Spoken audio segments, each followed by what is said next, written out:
Okay. So, problems have accumulated over the years, especially for the workforce. Now is the time to tackle these problems.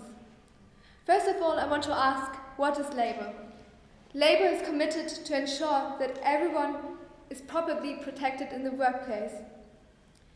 Can you also apply this to the zero-hour workers? Obviously not. The employee depends on the employer. The workers have to adapt all the time to the employer's requirements. Is that the right way to create self-confident and independent workers? Again, the answer is no. So what to do? Well, we want to introduce fixed hours contracts. What it would do? It would decrease the power of the employer, and the employee is not anymore so dependent on the employee.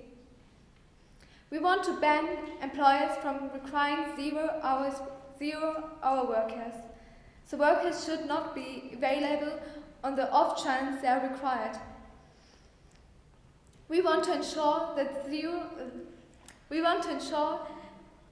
zero-hour workers receive a compensation from their employers if their shifts cancelled at short notice. As Leo has already mentioned, there are many social problems which come along with zero-hour contracts, such as sick pay, which is often not included, although holiday pay should be. So there is a great need for working time regulations.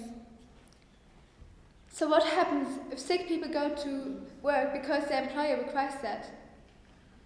For the long term, they cannot work. So not only social, but also economic problems come along with zero-hour contracts. Neil Carberry, Director for Employment Land Skills at the CBI, claimed, "It's zero-hours contracts and other forms of flexible working that mean there are 500,000 fewer unemployed people than there might otherwise have been." So that's actually also the argument which the opposition group claimed. Well, that might be true that the employment rate will decrease, but it doesn't really tackle the problem, does it? It's like, I give you a demonstration, it's like giving pain reliever to a patient who has headache.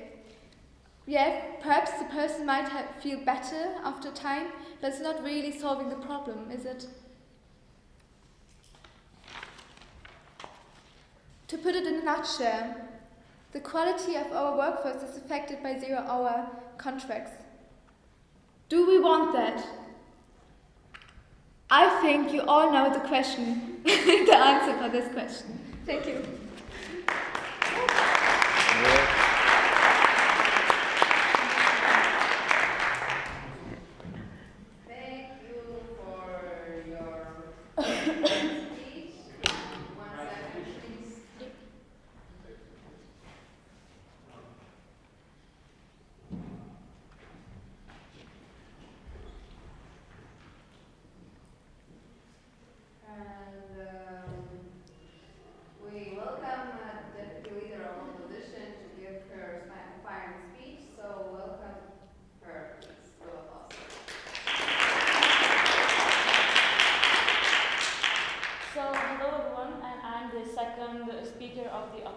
And today I'm going to prove you that zero-hour contract is good for both sides, for employers and for employees.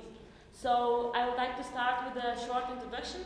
Imagine you are in a cafe or in a restaurant, and there are, for example, 5 waitresses and only 1 or 2 clients. I were in this situation, and I think so that you all were in this situation. So the first thing that a zero-hour contract would help, it allows to call for employee only at the time when the work needs to be done, and and also helps. This contract helps to solve some financial problems, and And those waitresses who are waiting at the moment, they are only reading the magazine and they are not working.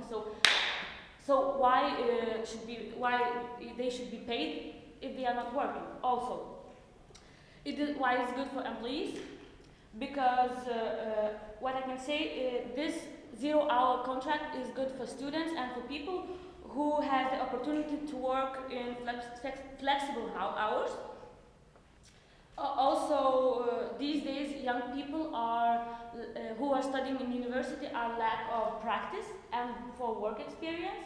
And 0-hour contract is the best place for young people to get working experience and to have some working skills for the future.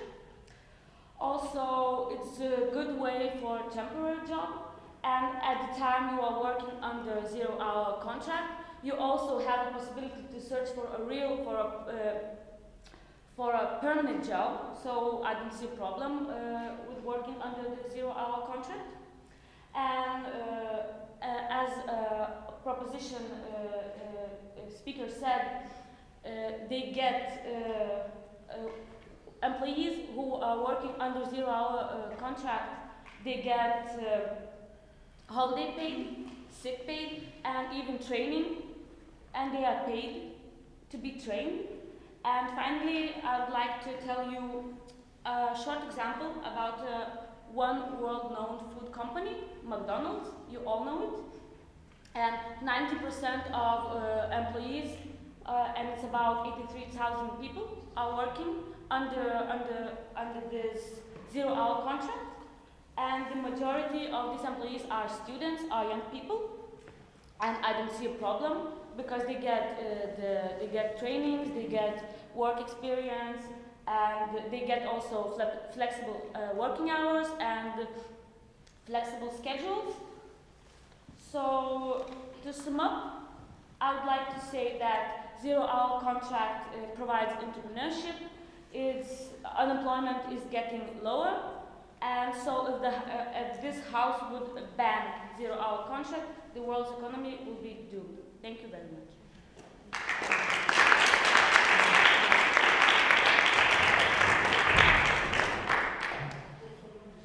Thank you for your speech. Very nice. Okay, not nice. Thank you for your speech. Let's move on. We have a second house of proposition. You're welcome to give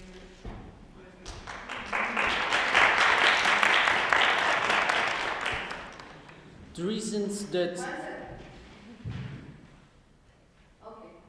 reasons that are there to ban the 0-hour contracts are that people need time to know when they could work, because when they go to work they get advised by the employer. They don't have payment in the sick pay. When they get sick, they must have the right to be paid. They never know how much they're gonna be paid, because people need time, and time is money, and they never know when it will be the time. For depression, when people are busy, they get an appointment and then they get busy. So more busy, and more collisions they get. When people need to plan their work, they can't be able because, About the economic issue, workers with 0-hour contracts are being exploited by employers and earn significantly lower wages. And the employer can't work. Well, because when they need time, more time, it must be used, and without time, yeah.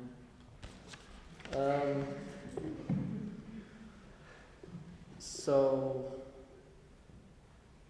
I'm trying to do the work like I did my debate. When there is work, it must be fast, and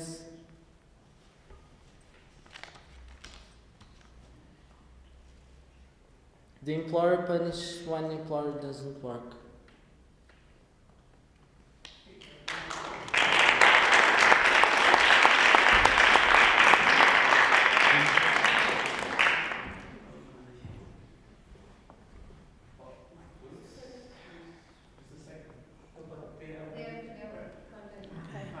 I'm trying.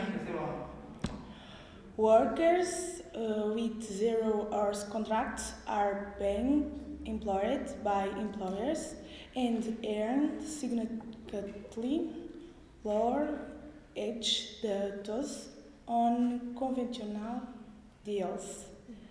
According to the first major study of their impact, the Revolution Foundation think tank found the many people on the contracts each put employees on standby with no guarantee of an work life with almost permanent uncertainty. They struggle to balance their family budgets and fair trade. If they turn the chance to work, employers will punish by not offering in future. Yes.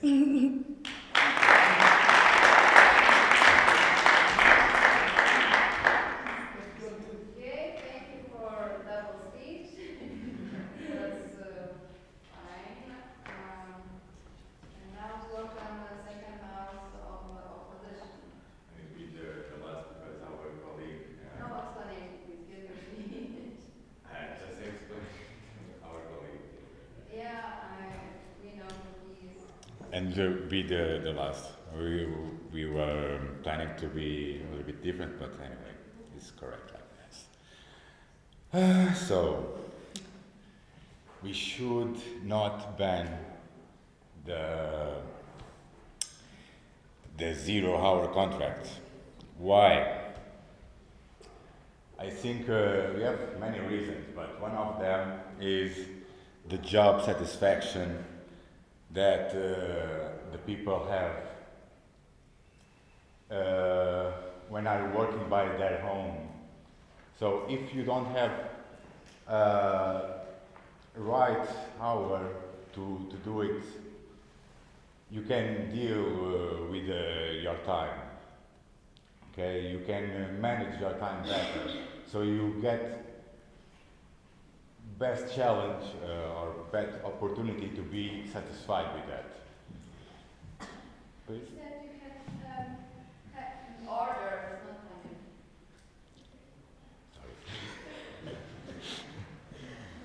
So, other. So now is the time. Ah, yes. Yeah, you said something with time regulations or like that you can order what time you want to do something. Yeah, and do you mean like for the employer or for the employee? For the employer, I mean. Yes. So, and what happens with the employee? So, are you just looking to the employer? I'm defending the employer because we are talking about the people that have a contract, a 0 hours contract. So it means that the people are working. Yeah, so Yes. working with workforce. Working? Which are the employees. No, I think the question is talking about the people that have the contract already. Okay, order. Questions. Time for questions. Okay. Sorry. I don't know if I really understood correctly, but my idea is that if we are talking about the contract, is because the contract already exists and is about an employer. For unemployment people, we have other measures, not this one. I think that is not even if it exists or not. This kind of contract doesn't influence so much the employees. Okay, but anyway, continue. For example, most of you are students, and for students, I think it's a good contract because in this way you are able to have more than one job or a part-time job. Okay? Because you don't have to be on that 9 to 5 job. For example, in the past I used this kind of contract, and by law they pay me 150 euros more just to have not the time, the precise time. Sometimes the companies take advantage for that because it's a way to not pay extra hours and go by that way just to pay for a certain amount of money, but a lot of extra hours. But if there's not that case, if it's not the kind of exploration of the company, I think would be really good because in that way I could manage my time better. And for example, for the people that have freedom to work better at night, for example, there's many friends that I have that working better on night, and it's not so common. The companies are open at night. So, and I read that most of the people that are more creative likes to work at night. So there's a lot of jobs in terms of creativity that this is a really good idea. So, in here it was growing.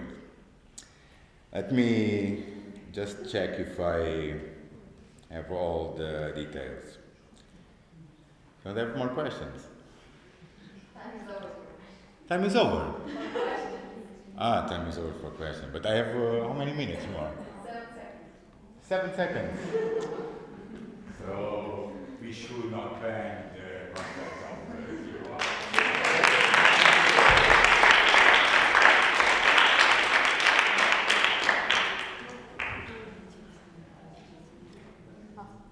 Thank you for your speech. And,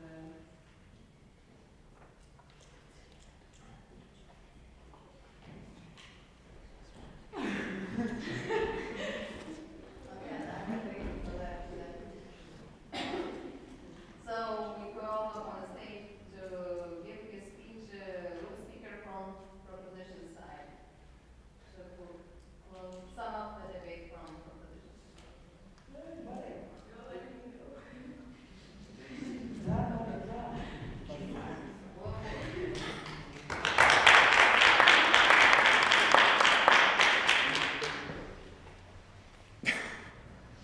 Thank you, Pranav. So, hello everyone. I'm here from the second proposition to ban the 0-hour contracts. First, I would like to oppose some things which the opposition said.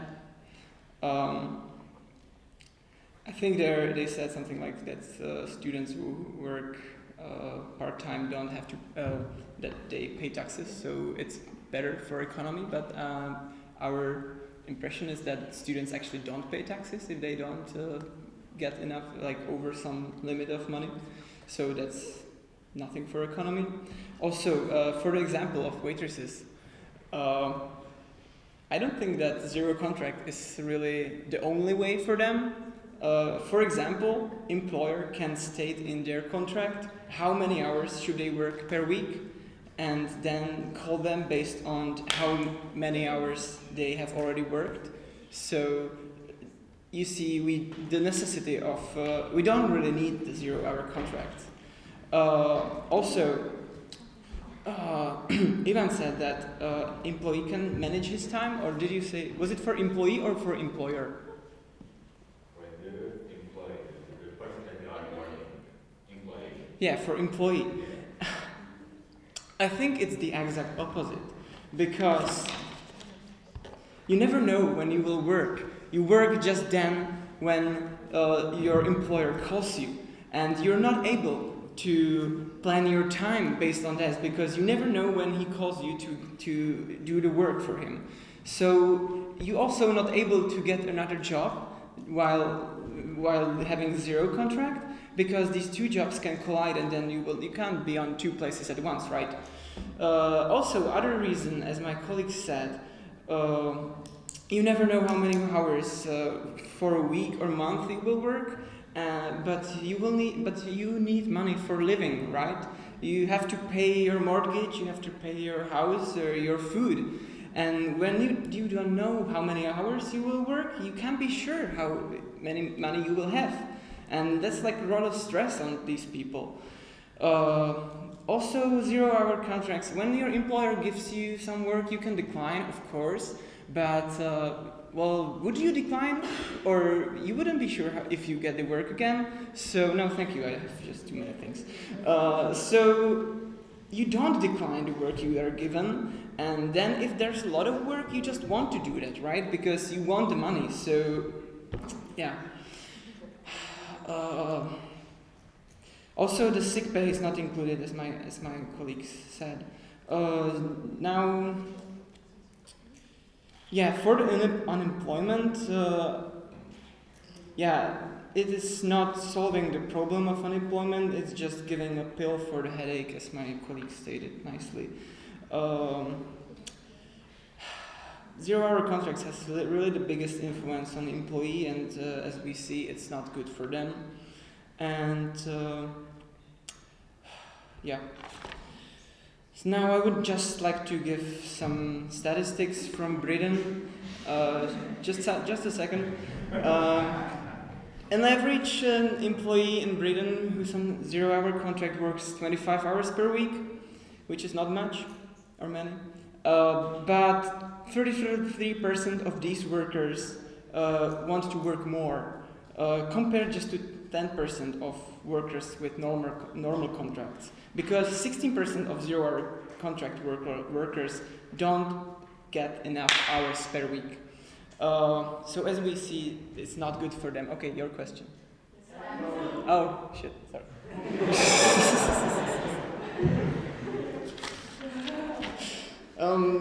Yeah, so, just too many things. Okay, so as my colleagues and I said the reasons to ban 0-hour contract, I think we really should do this. Thank you for your attention.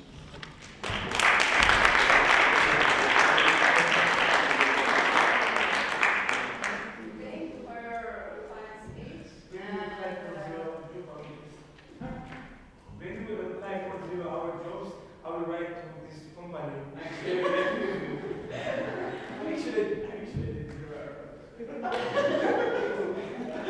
So now we are waiting the last speaker, or I don't know if you. we have last speaker. You are able to give a speech again as a. Just so speaker? or just take it. Or you use it and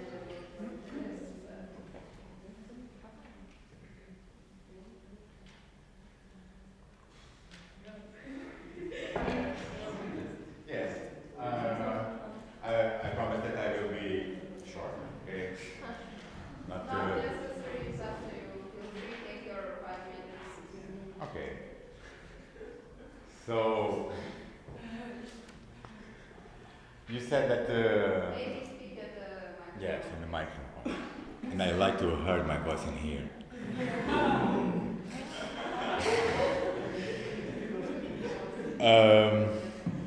about the 20 hours. It's better to work 20 hours than comparing not working at all. So I'm considered between my friends, I'm a little bit of workaholic, so I'm a little bit suspicious to say that. But anyway, it's better to work than not working or not having employed. Anyway, the thing that many times I saw it in companies is people are pretending that working and not working efficiently. That's the word. Is difficult. And to not pretend and not are making a role like a secretary in an office that you are doing something but you are not doing. I think this kind of contract, when you go to work, you really work because it's for you. You have a deadline to give the project done, to give the work done. It's not just showing off that you are doing something and then go away at 6 o'clock. You have a deadline, and when the work is done, you give the work. I think this is one of the main advantages for this kind of contracts, actually. So, and I don't want to repeat myself, and I think the major ideas already have talked about, so I have pressed my case.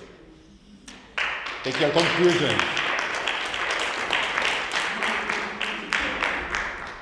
Okay, thank you for our last speaker of opposition for this for his speech. And so the debate is ended. Thank you for you all. Please shake your hands. And I guess a break.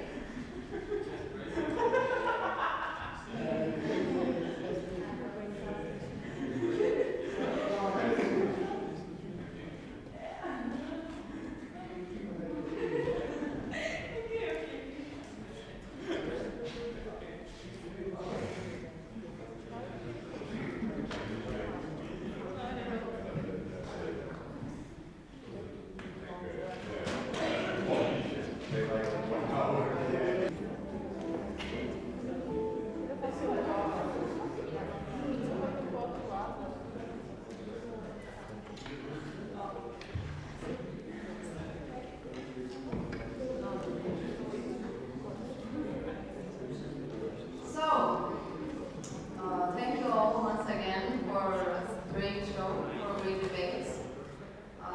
These topics was not the easy ones, and I believe you all find out something new, maybe a lot new about work market in Europe. And I hope this knowledge will be useful for you in close or far future. But right now, let's talk about what we have seen in the debate. Quick review, and by the end of the review, I will announce who won.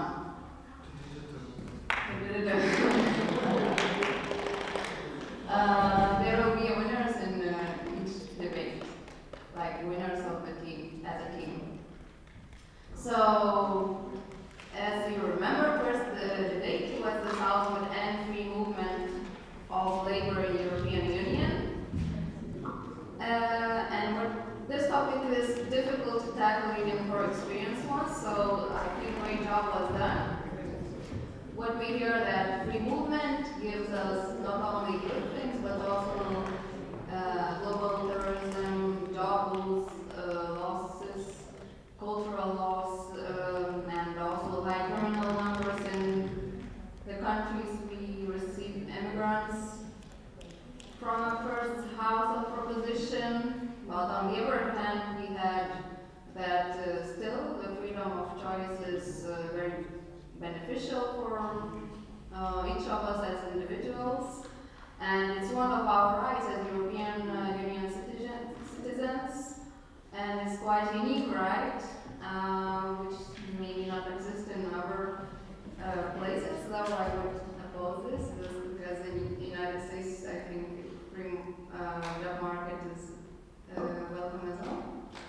So, but it's also a good chance for people who struggle in their own country, so they can look for new opportunities.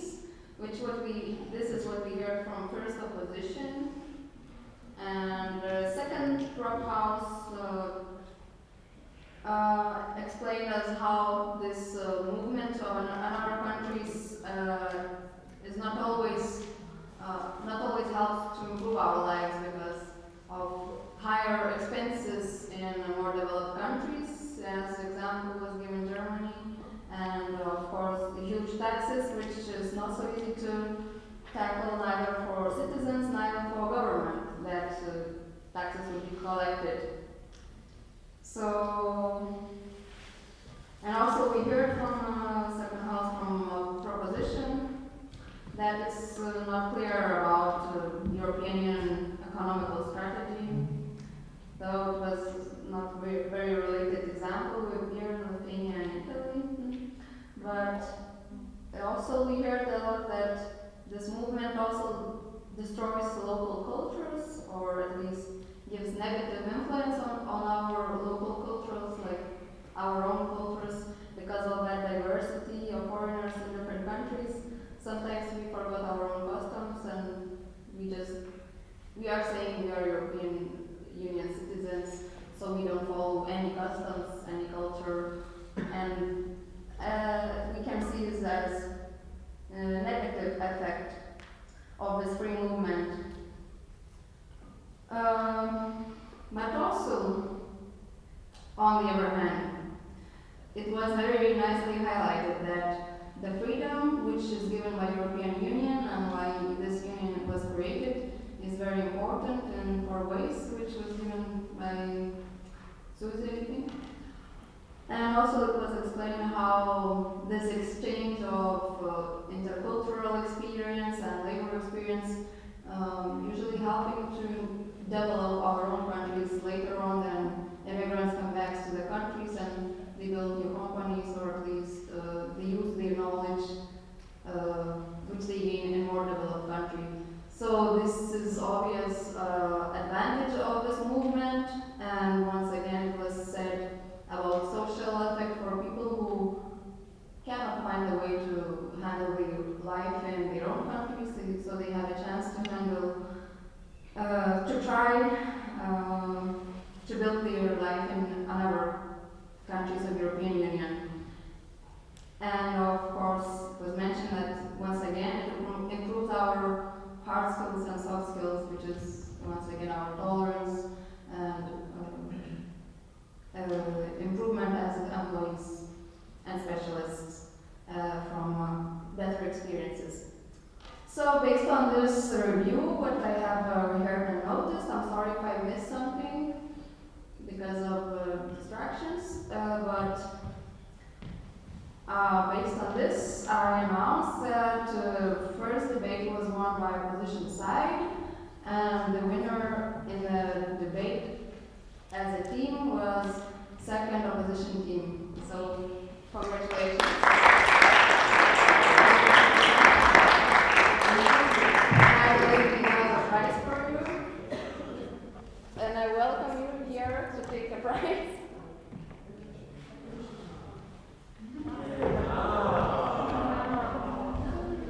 Dun, dun, dun, dun, dun.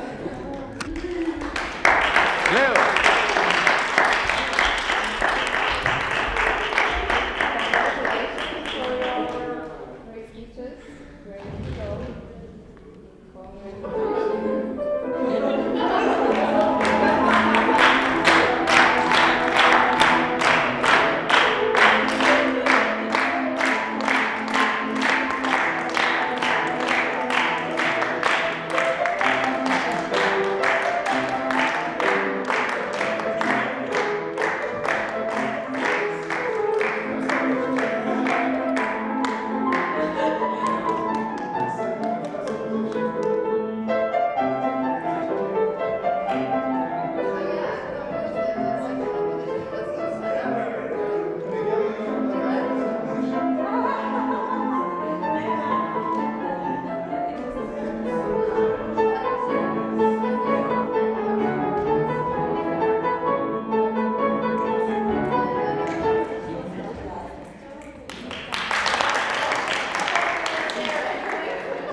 control the employee, and we have employees as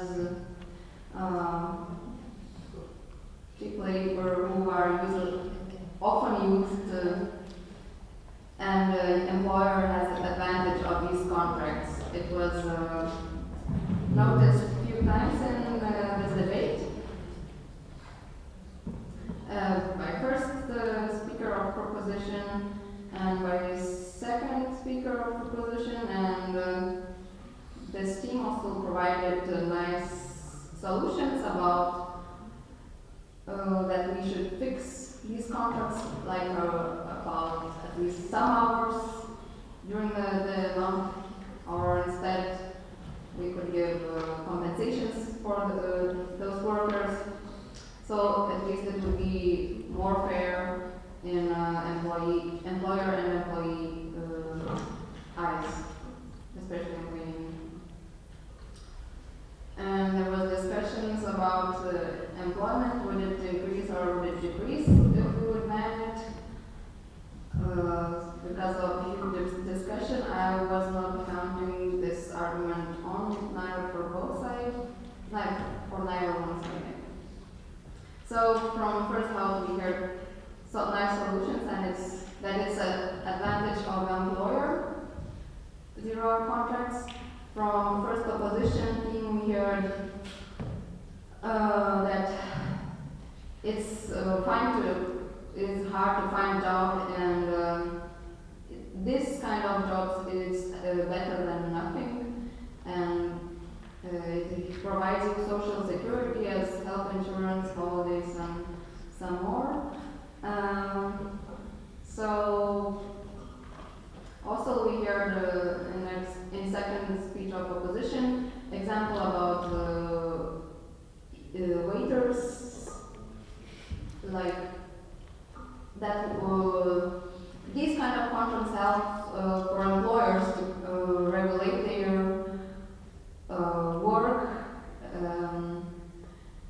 work expenses, because they are not always providing work, and so they need to pay for free time, which employers are not working.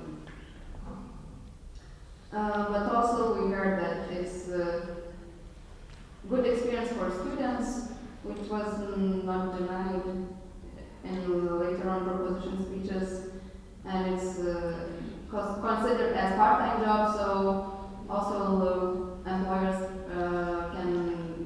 usually are provided by free trainings. So these are advantages of 0 hour contracts, which was given by first opposition team, and by second opposition team we heard that although they have some social security, but they are not paid if they are sick, which I'm not sure about, but I believe what the speaker has said. And also that if they not receiving a work, they are not paid, and meanwhile, while they waiting for work arrives, they are wasting their time and money, which is true as well. And that once again employees are exploited in this point of view, in these kind of contracts. What I would like to highlight that in the speech of this team of proposition was a huge rebuttal, for which I would applaud, because it was one of the most clear rebuttals I heard in both debates. So just improvement as a debater. But nevertheless, what we heard else that with these contracts, employee cannot plan his timetable, and he cannot plan his expenses and also the amount of money he will receive. So we can understand that it's not good for our employee. On the other hand, what we heard that it's good opportunity for students. Once again, there was misunderstanding about which side the opposition team was supporting, employer or employee, because it was told that it helps to control sometimes arrives night shifts, so we can just give work at night instead of paying overtime. And once again, it was said it's better to have this kind of job than no job. So, in these considerations of employee and employer rights, I took my decision was that employer employer has a bigger advantage in these kind of contracts, and they should be or somehow limited or banned. And because of this reason, I announced that the winner of the second debate is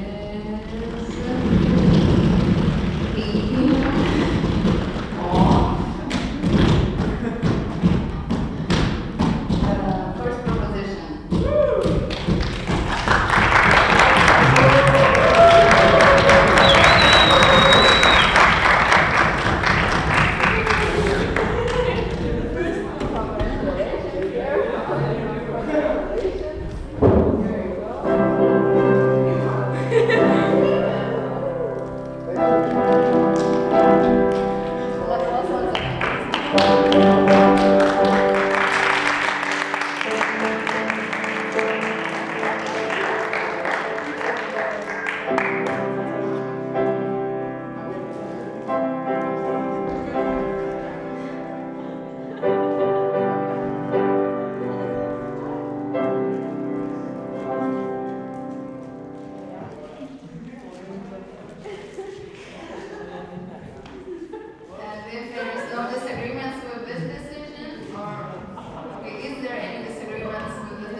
For your efforts to go over your limits and push yourself harder and move forward, which is not always easy, but I saw how hard some of you and all of you, how hard you were trying, and I believe that you succeed. We should not compare ourselves with others, we should compare ourselves with what we have done before, so I believe you all won in front of your own eyes, like in front of your experience. So applause for you for this great experience here.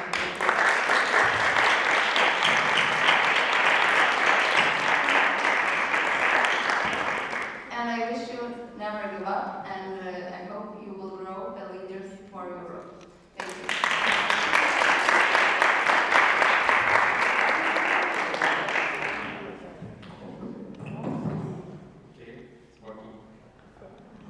I would like to say thank you for this great workshop and this whole debate thing, to our debate team, to our Kaunas University of Technology debate team leader, Lina, and I would like you to give this small speech.